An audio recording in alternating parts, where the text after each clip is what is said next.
live ku Projan Media TV tukwebaza yonna gy'osinziira okubanga weekumidde ku mukutu naye nkugamba nti okola ky'amaanyi gwe ya subscribing anoonyiga akade ekyo kyokola okolera ddala ky'amaanyi naye nkugamba nti waliwo story gye nataddeyo olunaku olw'eggulo osobola oyitayoko n'osobola okuba nti ogiraba information nyingi nnyo ku baana engeri repatriation gyegenda mu maaso abaana be baateeka ku deportation ebintu ebyenjawulo abali mu Saudi Arabia ebintu ebyenjawulo weetaaga oyiteyoko osobola okubanga obifuna.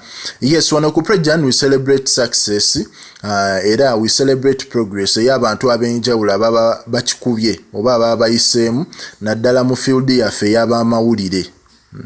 Olunaku olwaleero munzikirize celebrating mwana mulenzi amanyiddwa nga MC Ibra. MC Ibra ono kigambibwa okuba nti omukulu ono yafunye YouTube award.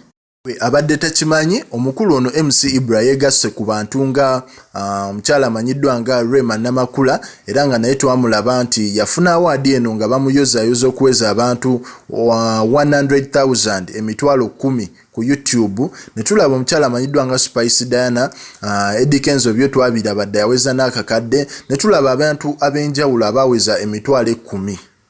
Yes, era omukulu ono MC Ibra avuddeyo ne yeebaza abantu oba abantu abamusubscribingako kubanga naffe maaso eyo twebaza Katonda naffe tujja baweza tusobole okubanga tutambuza embeera egenda maaso mu ggwanga.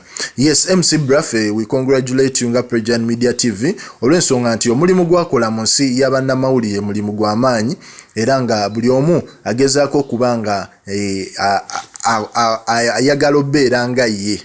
Mu ngeri gy'akolamu interviews ze one on one n'abantu ab'enjawulo naye nga ffe ku Projan Media TV tu celebrating a success kati yonna gy'osinziira commentinga likinga subscribinga osobola n'oyitayo ku wali ku community n'oba ng'olaba ebintu byenteekayo then ne story gye nataddeyo ggulo gwali mu Saudi Arabia weetaaga okuba nga yeso giyitamuko olabe ekigenda mu maaso mu nsi eyo.